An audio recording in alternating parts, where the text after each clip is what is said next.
Welcome to the Further Light Podcast, presented by Wisconsin Freemasonry, helping you accomplish your Masonic goals through education and more light. And now, I present to you Brother Napoleon Sneed Janczak.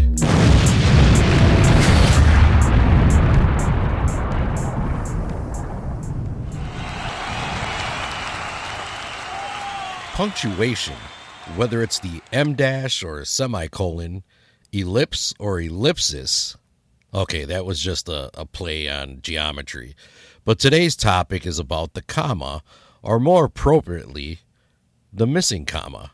This is Brother Napoleon Sneed Janczak, and today we are going to explore a piece that was written by Worshipful Brother Pat Cholka for the Wisconsin Masonic Journal.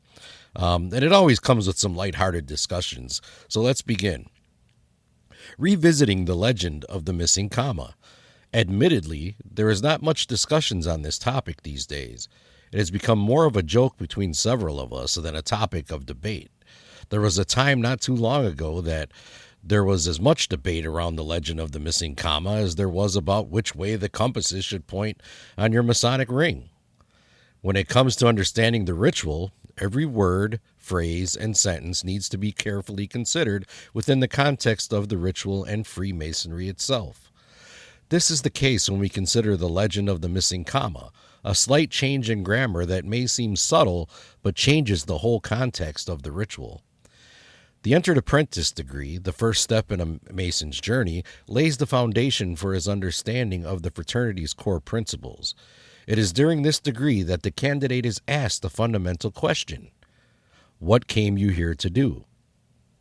The purpose of this question is to determine the candidate's motivations for seeking admission into Freemasonry and sets the stage for his subsequent Masonic education. The answer to this question, however, is not the same across all Masonic jurisdictions. A seemingly minor grammatical distinction exists, giving rise to two distinct versions. Here's an example. Version 1, with the comma. To learn, comma, to subdue my passions and improve myself in Masonry. Version 2, without the comma. To learn to subdue my passions and improve myself in Masonry. At first glance, the difference seems minor, a small change in punctuation. However, the small difference can have a serious impact on the meaning of the ritual in a Mason's life. The presence or absence of the comma subtly changes the emphasis of that statement, leading to different interpretations of Masonry's primary objectives. The first version describes three distinct purposes: to learn, to subdue my passions, and to improve myself in Masonry. Placing a comma after learn makes it the Mason's primary goal. That the pursuit of knowledge is the Mason's chief priority, subduing one's passions and improving in Masonry are secondary and only occur because of the Mason's pursuit of knowledge. This version emphasizes the importance of pursuing that knowledge and the expansion of one's understanding of the Masonic principles. The comma, in this case, acts as a divider, separating the act of learning from its subsequent applications. The second version, by omitting the comma, indicates that the act of learning and subduing of passions is a single, unified purpose and indicates that the subduing of passions is something that is learned. A Mason learns how to subdue his passions, and it is through this process that he improves himself within the framework of Freemasonry. While learning remains an important part of this version, it is more focused on the Mason's ability to develop his moral character. The absence of the comma creates a closer link between learning and subduing passions, suggesting that they are intertwined and interdependent. Considering the legend of the missing comma, I cannot help but wonder, is the primary purpose of a Mason to acquire knowledge or to improve himself morally?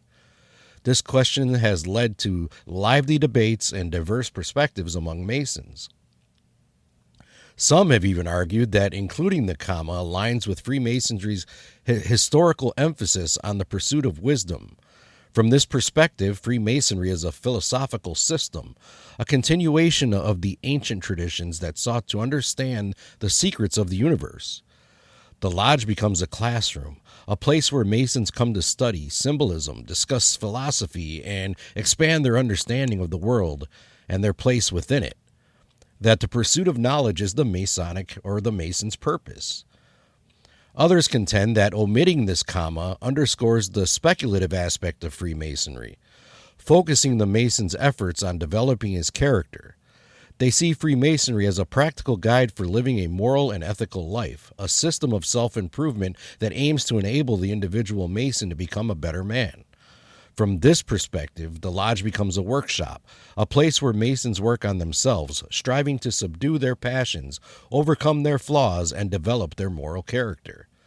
The emphasis is on the application of Masonic principles to daily life.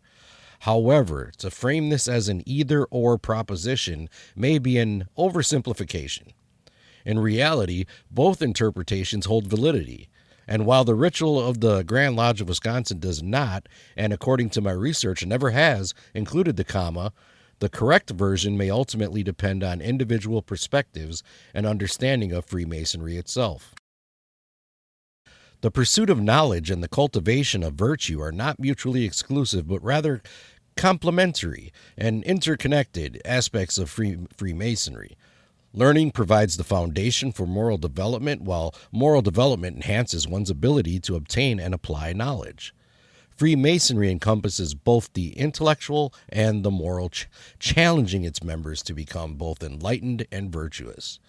The entered apprentice question, regardless of the presence or absence of a comma, serves as a catalyst for this dual pursuit, prompting each Mason to embark on a lifelong journey of self-discovery and growth. Regardless of the presence or absence of a single comma, the entered apprentice question remains a powerful and enduring reminder of the core values of Freemasonry. It prompts every Mason to reflect on his personal motivations for joining and his ongoing commitment to self-improvement. The legend of the missing comma is more than a grammatical debate. It becomes a symbol of the rich traditions of Masonic thought and the interpretations that enrich the fraternity. It highlights the importance of understanding the smallest details of the Masonic ritual and the meanings that can be found within its seemingly simple phrases. It reminds us that Freemasonry is a fraternity that embraces both the pursuit of knowledge and the growth of character.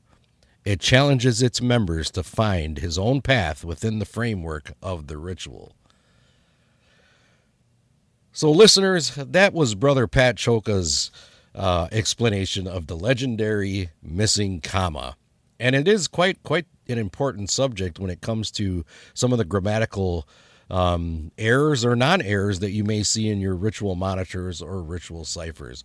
So it's always interesting to go back and look through your ritual work and read through it and see where the missing punctuation is, or how it could be interpreted in different ways with certain commas being placed in certain areas.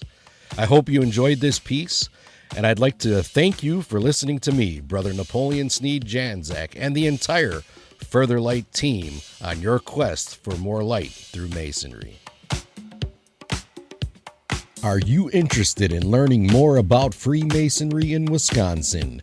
Visit wisconsinmasons.org to learn more about Masonry and access further educational content and more light.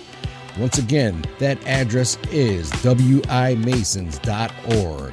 Any questions, comments, or suggestions, please email us at education@wisconsinmasons.org. And thank you for listening.